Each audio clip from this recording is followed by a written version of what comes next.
Okay, I'm here with Yves Jacques at the tail end of our WQPH event at Slatery's restaurant in Fitchburg. He is the assistant publisher of Michael magazine. Let's get that up there. And you've been talking about the apparition of Our Lady of Americas, but before we even get into that, tell us a little bit about Michael magazine. The Michael magazine is published out of Canada, and I'm the president of the Association for the United States of America. And it's located in South Deerfield, Massachusetts, here in Massachusetts. And it's been published for over 50 years, the magazine.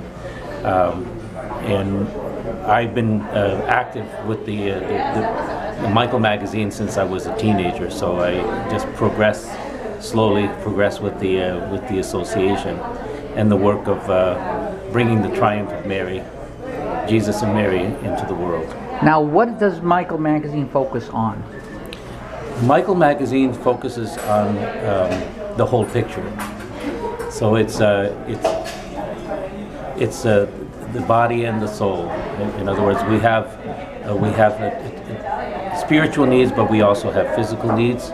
So the work of Michael is to, as lay people, is to bring Christ to the contemporary world. So in other words, to be interested in the social, economic, as well as our family and spiritual needs in the church. Now, obviously, you've been here for the WQPH Day. You were in Medford yesterday, which I wasn't able to attend. We're here today at Slatery's, which is the last event in Fitchburg before you go back with the prayer caravan to Medford. How have you been received? What have you thought about the event so far? Well, so far the event has been awesome, and the people are truly dedicated to their faith, dedicated to the social issue of to oppose abortion and to promote life, to promote the purity in the home, and that was the primary message that I gave through Our Lady of America. Now, you mentioned Our Lady of America. Now, that's an apparition that a lot of people are not familiar with. Can you give us a little more on that? Well, Our Lady of America was an apparition, a vision given to Sister Mildred Newsel in the 1950s and 60s. And where was she based? She was from Ohio. Mm-hmm. She was a daughter of immigrants from Austria, and she became a nun at the age of 13 in Ohio. She joined the Precious Blood Sisters, and she was receiving all kinds of mystical gifts as a young nun.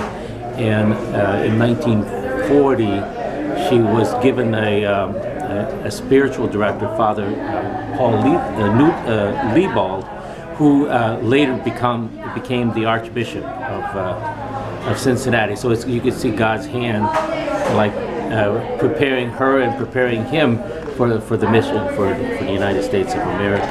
And what is the general message of Our Lady of America? The general mission of Our Lady is, first of all, she wanted I should say message rather than mission. Well, it's both and. Her message is that she desires the youth of America honor her by the purity of their lives. That was the main message. That's when she declared herself Our Lady of America.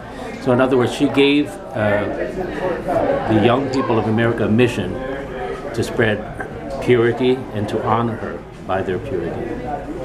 And given the timing of the revelation, it was a time well to set up just before the other side decided to counterattack, by the look of it. Yes. It was right at the very beginning of the sexual revolution, the 1960s, just prior to that. But there was also the counter-sexual revolution, which I believe is St. John Paul the Great. He had published some of the manuscripts on the theology of the body.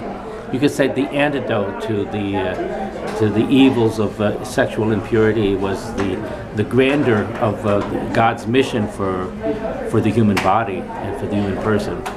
And it's interesting to see that the warnings that it's apparent parent will always give a warning, and many times the children will not pay heed, and they pay for it. And as a society, we have not paid heed as we should have, and we paid for it.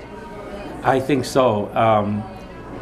Unfortunately, the Archbishop Liebald passed away very young.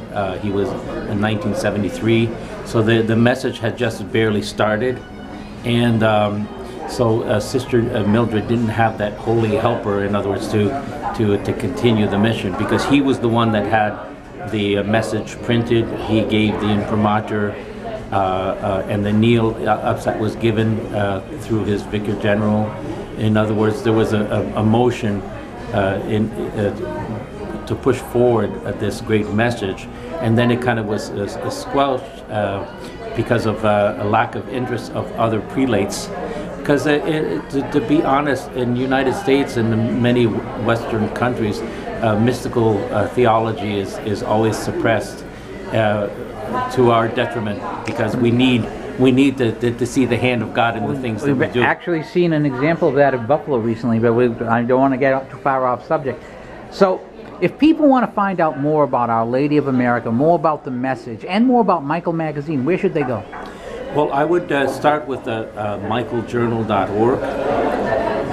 That's the official website of the Pilgrims of St. Michael, and also OurLadyOfAmerica.org, because there's some good resources, and there's other places. There's Christ the King,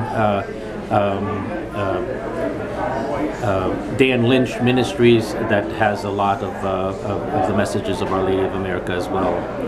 All right, well, Yves, thank you so much for your time, and thank you for the event. It's been a great event. And it's not quite over yet. When you go back to Medford, there'll be more prayers, I believe. Oh, well, thank you. Well, thank you.